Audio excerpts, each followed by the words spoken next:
Hi, my name is Elizabeth Price, and I am a student at the University of Missouri in Columbia. I wanted to research Indigenous education and how colonization has left a mark on Indigenous education, specifically in two fields. The first is how Indigenous people are educated in the United States, and the second is how we treat and teach Indigenous education in public schools and Indigenous history in public schools. To do so, I wanted to make sure that I was amplifying voices of people who are closest to the issue, relevant stakeholders.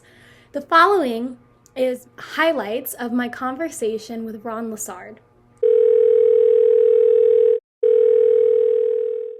Hi. Hi, thank you for meeting with me.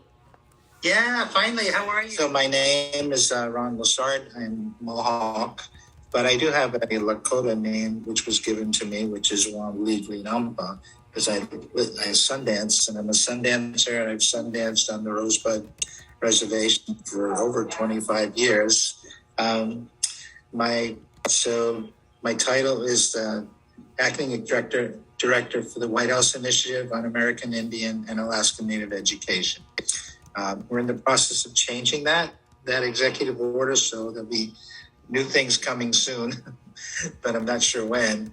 And then I also serve for the Department of Education as the tribal consultation official.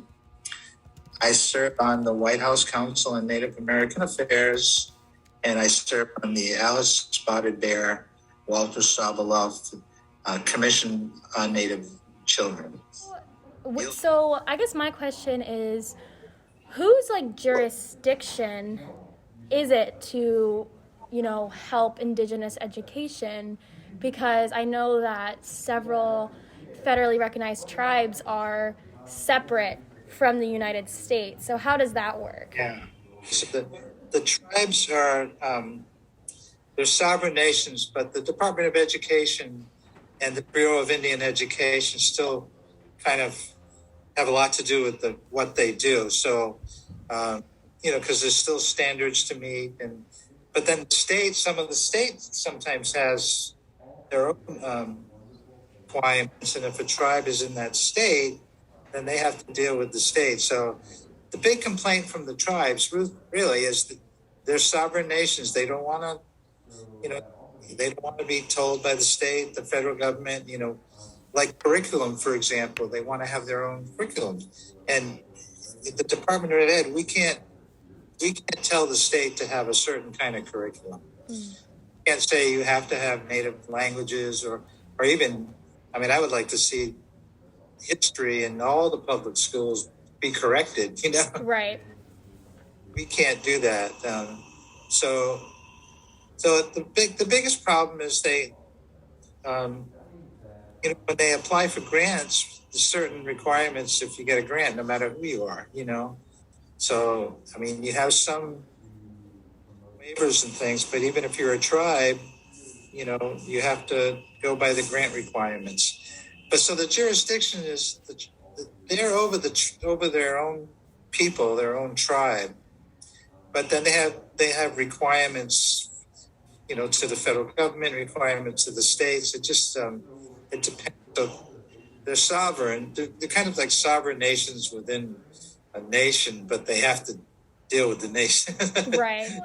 Obviously, that's going to create a lot of, kind of friction. What, blockades do we see between,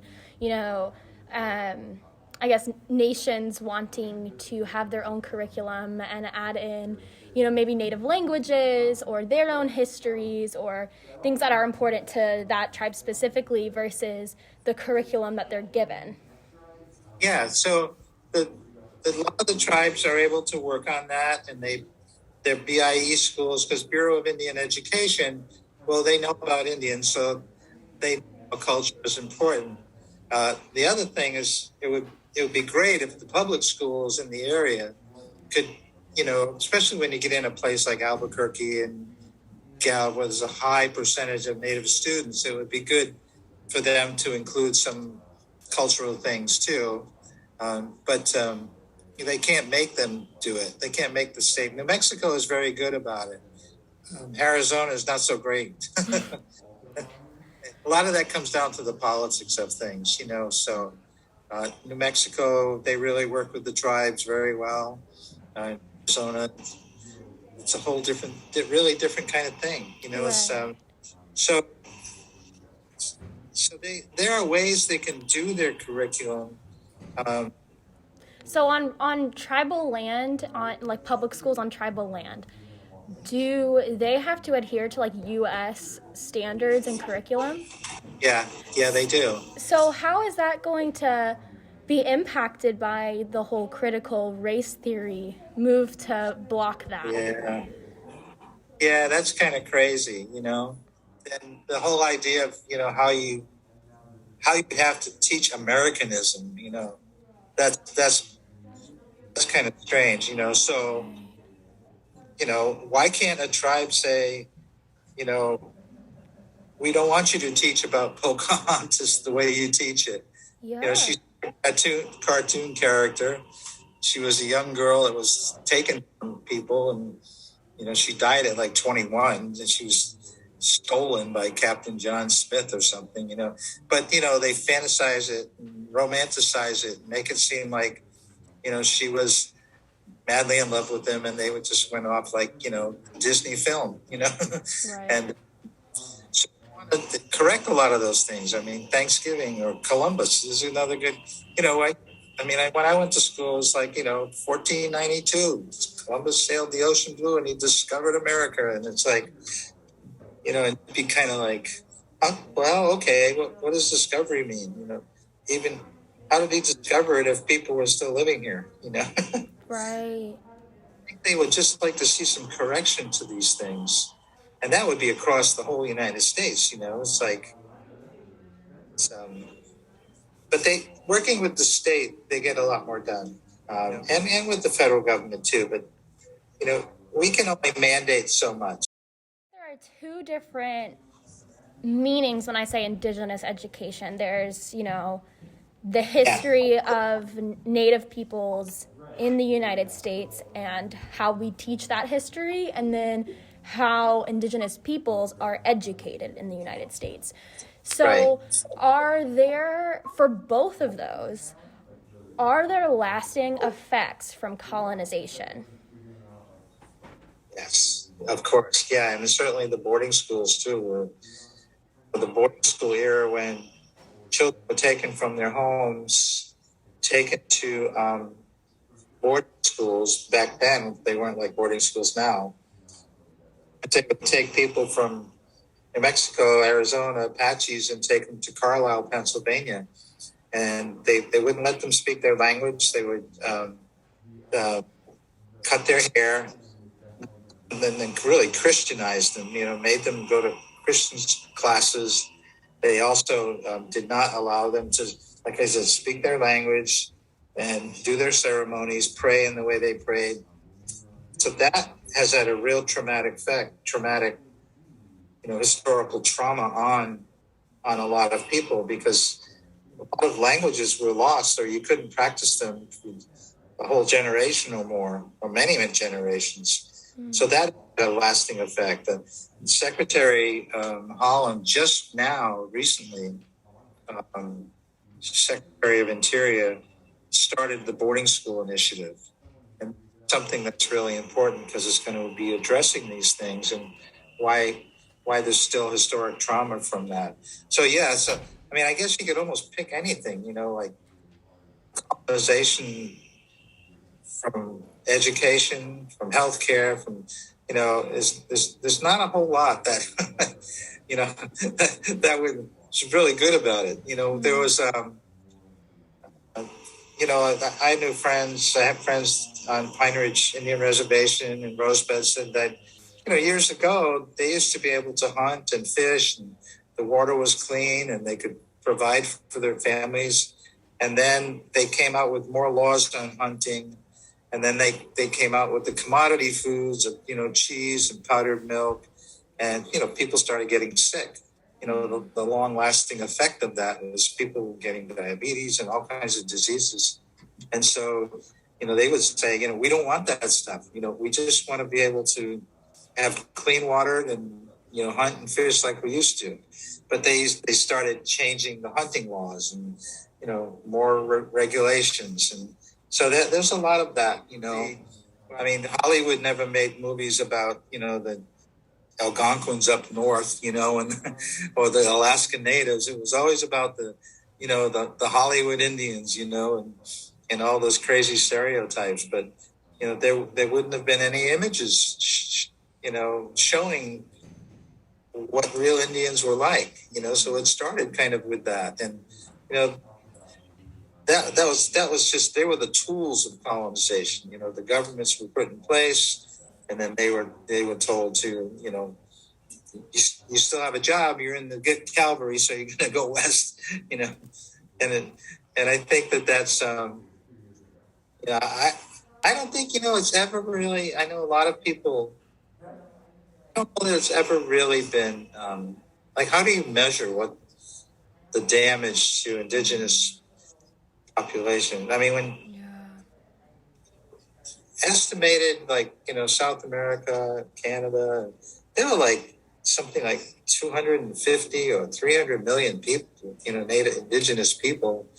And then, now in the United States, we say there's like 5 million or something, and that's own or in combination with, So, there are a lot of the efforts to, to eliminate. A lot of the laws were made so that, after the Indian Wars, where they could actually kill Indians, they stopped.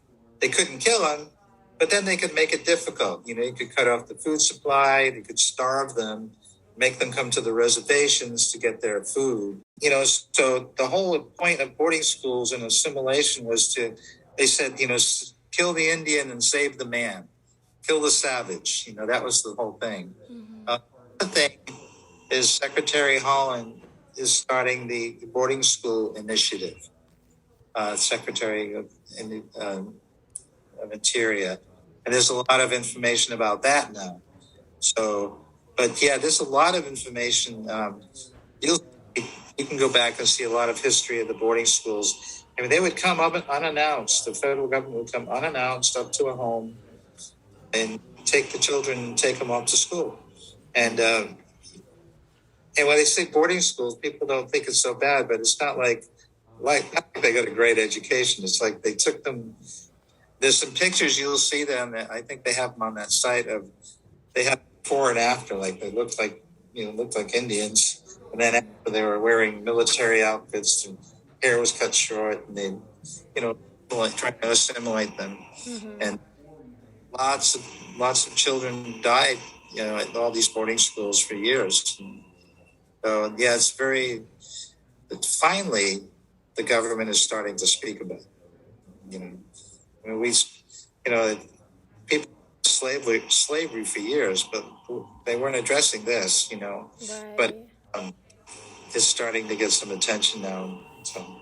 Yeah, I mean, that's great. I can't imagine the generational trauma that, still occurs. And I had a professor maybe a year ago, she mentioned that, her ancestors, who were, part of that boarding school, who were, reprimanded if they spoke their native language, ended up teaching their children not to speak it out of fear of getting reprimanded. So the loss of language based out of fear.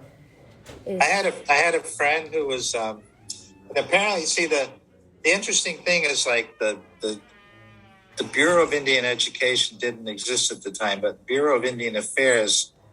So the reason there are so many churches on reservations is the churches would bid of who's going to oversee on the reservation. So some places you have Catholic churches, Methodist, Baptist. They basically, applied to do it, and then they got the grant, more or less, and then they went and built a church and brought people in to Christianize everybody. And so that was interesting how that happened, but they were mean. They were very mean. I have a friend, she was like 70 years old, and she said she was in New York City once, and there was some nuns walking towards her, and she just started shaking. because she was beaten so bad by the nuns in the boarding school. Oh my gosh. Has that lasting effect, and I think it even goes deeper to, I don't know who. I think this memory, it seems to get in ourselves, like what is memory, So remember the boarding school system, or you remember an experience you had. So much you remember from here. How much is that in your cellular system? It stays there as you grow. I mean, it's like if you can remember here, can like the cells in your body remember? I just wonder those Yeah, things. I absolutely think that cells remember. I mean, I think there's trauma gives in, like physical responses and, physiological responses. So there are things within us that remember trauma. Absolutely. Yeah. Yeah. Great. Yeah. Well,